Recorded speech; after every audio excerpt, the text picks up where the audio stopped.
안녕하십니까. 이번 시간에는 여러분들의 음, 투자자산, 유형자산, 무형자산에 대해서 강의를 시작하도록 하겠습니다.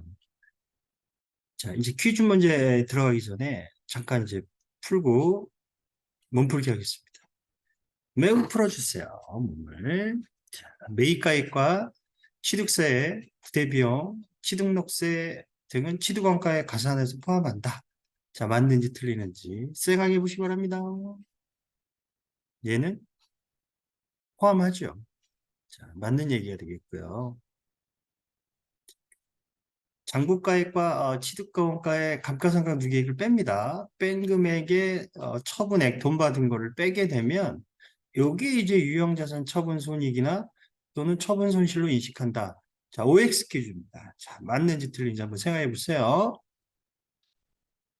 맞습니다. 요거는 우리가 얘기한 장부가액은 유형자산, 무형자산은 감가상각 누계액이 있으면 뺀 금액으로 거기에 처분 금액 받은 금액이 더 많이 받으면 처분이, 적게 받으면 처분 손실 이렇게 처리합니다.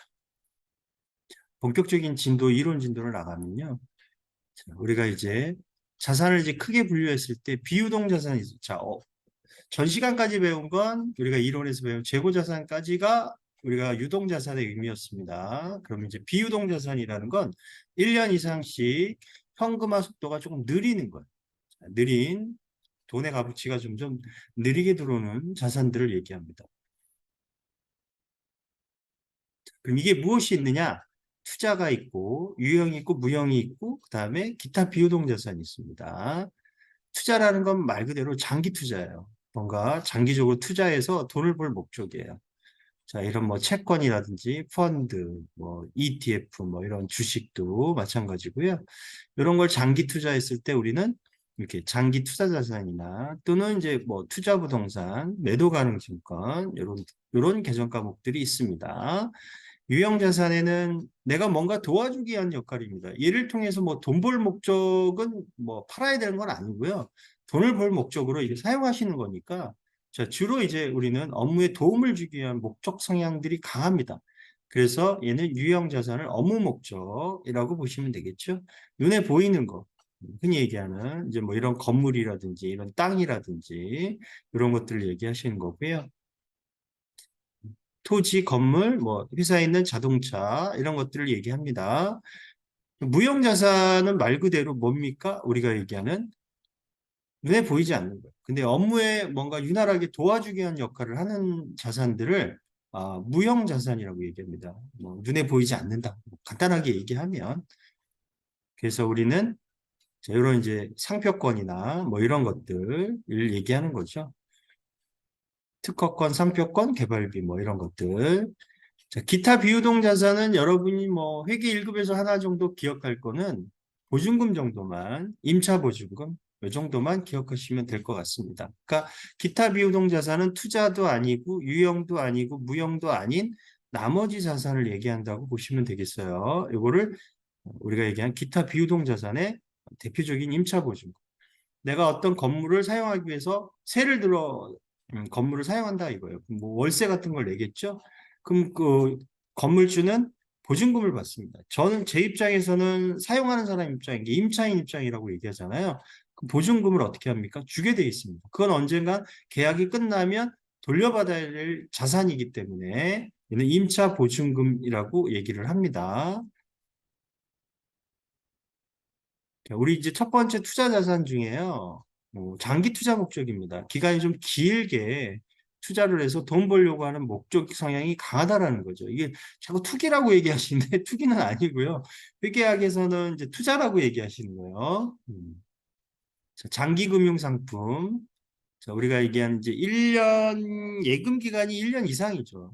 이랬을 경우에 만기가 1년 이후에 돌아가는 거 이런 것들은 장기 금융 상품이라고 얘기하시는 거고요.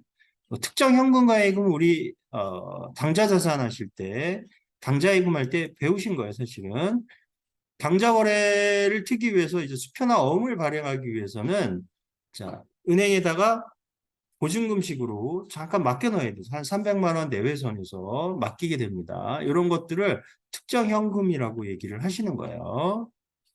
그래서 당좌거래 개설보증금을 우린 특정 현금과 예금이라고 얘기합니다. 자, 장기 대여금은 빌려준 기간이 1년이 넘어가시는. 자, 그럴 경우에 우리가 얘기하는 장기 대여금 회수 기간이라 그랬으니까 1년 내가 아니겠죠. 1년 내는 이제 단기라고 얘기하시는 거고요. 전에도 얘기했지만 장단기를 구분하는 조건은 회계학에서 1년이 넘느냐 넘지 않느냐로 보시면 되겠습니다. 여기는 1년 이상씩 걸쳐서 빌려주고 회수하는 기간이 1년이 넘는다. 자, 이 문제가 나오면 여러분 기간이라는 게 반드시 나와요. 문제 보시면 그거를 잘 보시고 이거를 결정하시면 됩니다.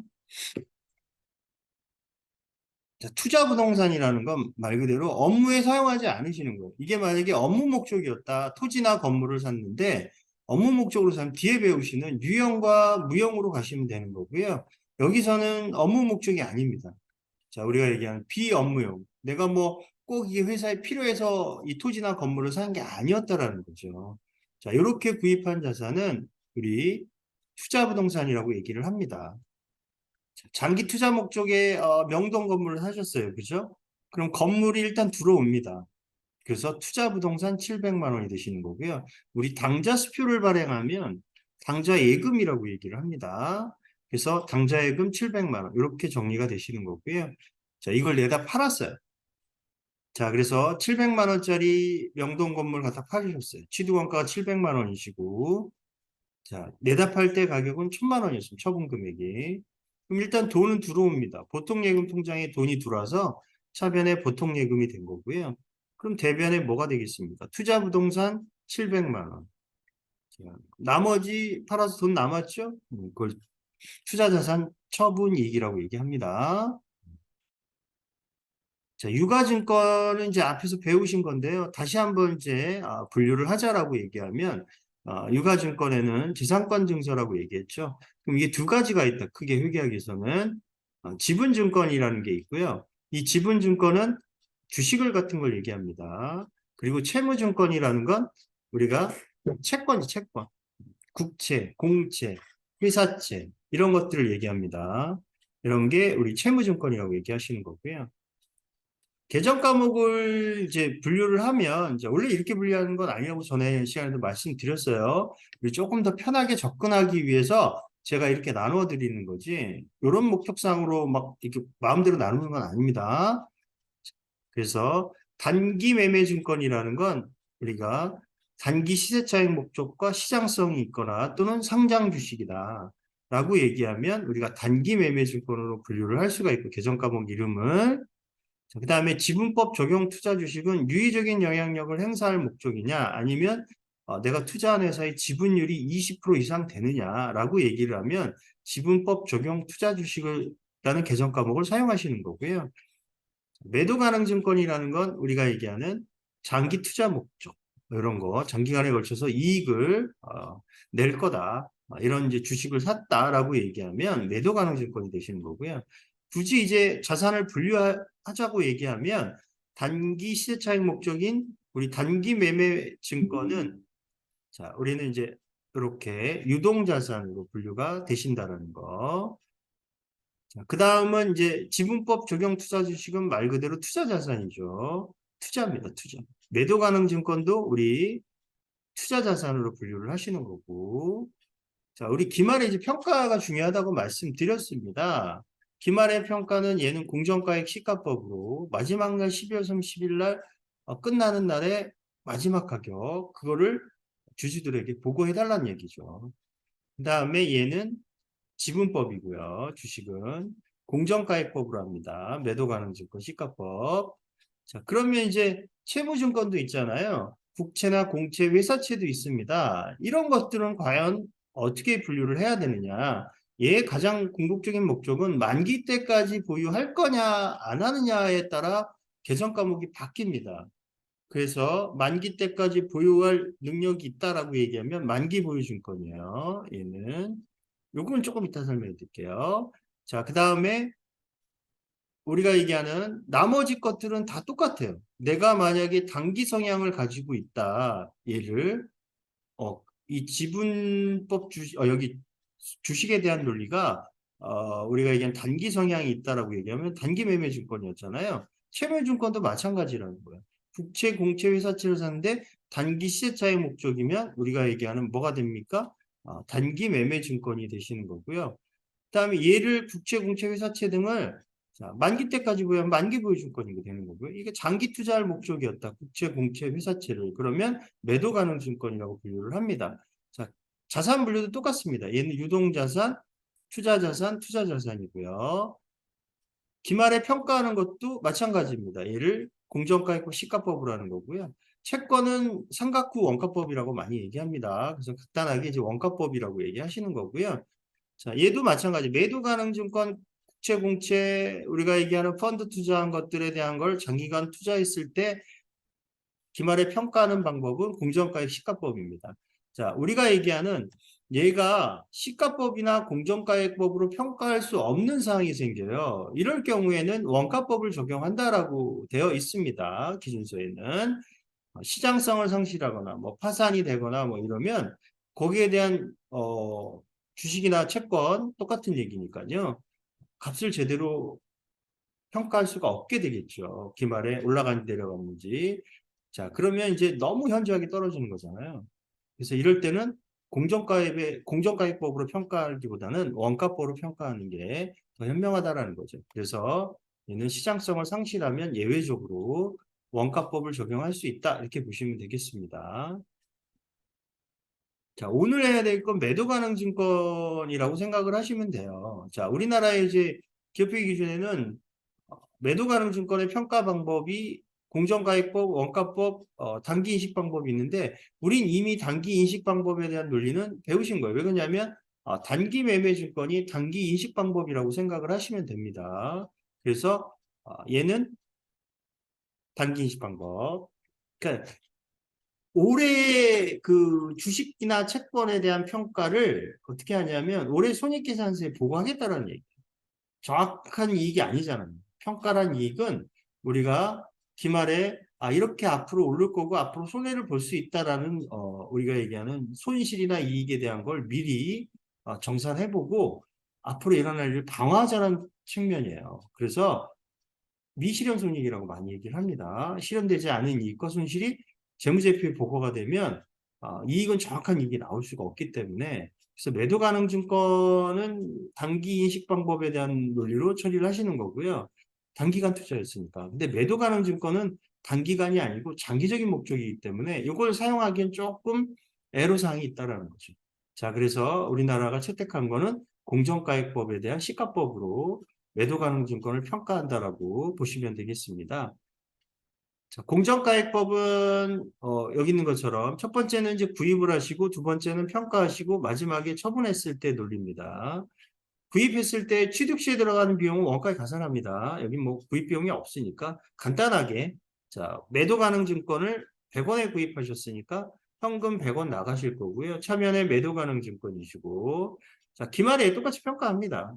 단기 인식 방법처럼 단기 매매 증권처럼 원래 이제 100원짜리에 샀던 매도 가능 증권을 지금 기말에 가니까 우리가 얼마가 되셨어요? 80원 됐으니까 가격이 20원 떨어졌습니다. 그럼 매도 가능 증권 평가 손실 우리가 얘기하는 매도 가능 증권이 이렇게 줄어준다는 거죠.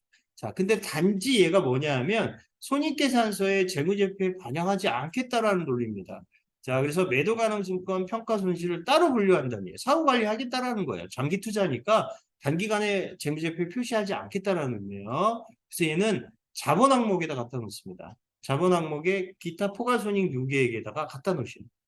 자, 이렇게 매도 가능 증권은 똑같이 시가법이니까 마지막에 12월 31일 날 매도 가능 증권은 공정가액으로 반드시 표시하게 되어 있습니다. 그리고 매도 가능 증권 평가 손실을 자본 항목에다 따로 갖다 놓으시는 거고요. 그럼 손익계산서에는 아무것도 반영이 안 되는 거죠. 자, 단기 순이익에 아무런 영향을 주지 않는다. 자, 그럼 이제 그 다음에 처분을 합니다. 양도, 팔았다 이거, 매각. 자, 그럼 매도 가능 증권이 당연히 나가겠죠. 자, 여기 있는 매도 가능 증권은 공정가액 우리 80원으로 기록되어 있는 거를 내보내시면 돼요. 처분했으니까. 팔았습니다. 그럼 돈은 받으셨어요. 지금 120원이라는 돈을 현금으로 받았으니까 현금 들어오실 거고요. 자, 매도 가능 증권 평가 손실 사후 관리하고 있던 거 이제 사후 관리할 필요가 없죠. 저 주식을 내다 팔았기 때문에 얘는 없어져야 되는 거잖아요. 자, 그래서 20원, 자, 우리 차면에 있던 거 대변에 없애고, 자, 그리고도 돈이 남습니다. 이 남은 걸 우린 매도 가능 증권 처분 이익이라고 얘기하시는 거예요. 요 정도의 논리만 회계 1급에서는 보시면 되겠고요. 처분까지 양도까지는 우리 전산세무 2급 정도의 급수나 1급 정도의 급수에 나올 수 있는 문제라고 보시면 되겠습니다.